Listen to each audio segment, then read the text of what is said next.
Hi, so my name's Frances Kay. I'm a performance artist based in Yorkshire and sometimes Lancashire. I'm currently doing an MRes in performance art and drag, and my performance usually is kind of about a little bit socio-political, pretty autobiographical, just a little bit of an outlet, and it's quite body-based. So depression can be described in many different ways and has lots of different explanations to it. So generally it's sort of explained as a feeling of sadness, but it's not just being down, it's kind of prolonged, you lose interest in things that you would normally find interesting, you don't want to be around people, you kind of feel very cloudy in your head.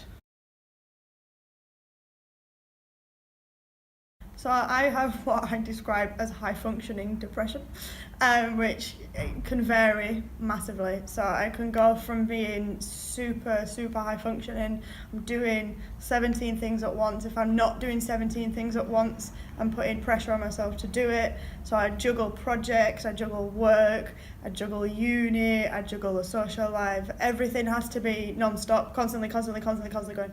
And then every now and then it gets to a point where it goes.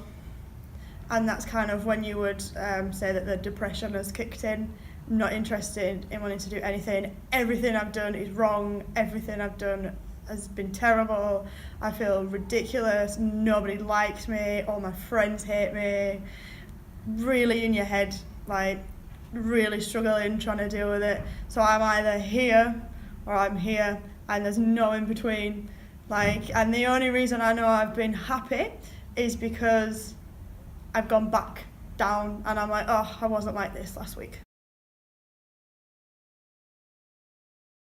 Yeah, so it affects my life a lot.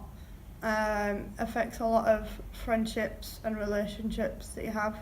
I've learnt to deal with it a lot better, and my biggest thing was always going for booze or a substance to make myself feel better. That was like, oh, I'm feeling like this, I'll reach for that.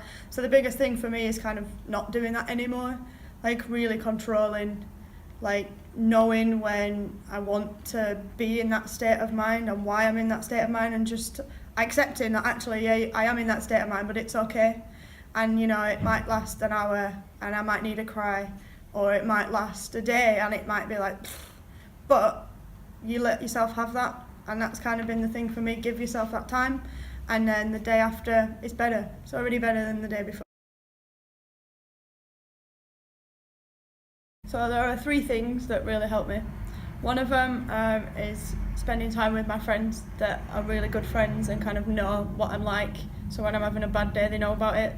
So when I'm having a good day, they're there, and just hanging out with them, and just kind of the only time I really forget, and just enjoying being with people that I spend time with and that I like and stuff.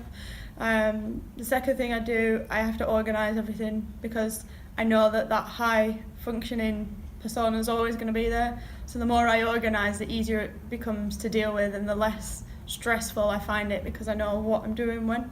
And the last thing, I joined the Water Polo Society. Water Polo is an awesome game. It can be incredibly aggressive, but it's also very tactical, and it wears you out to the point of you want to be sick in the pool.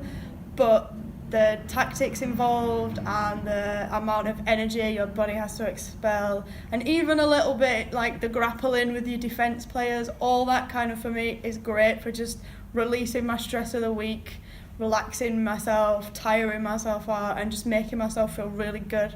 And like playing on the team as well, I've got such good teammates, and all of us, we're just there to support each other, and it's just a team game that just makes you feel really good.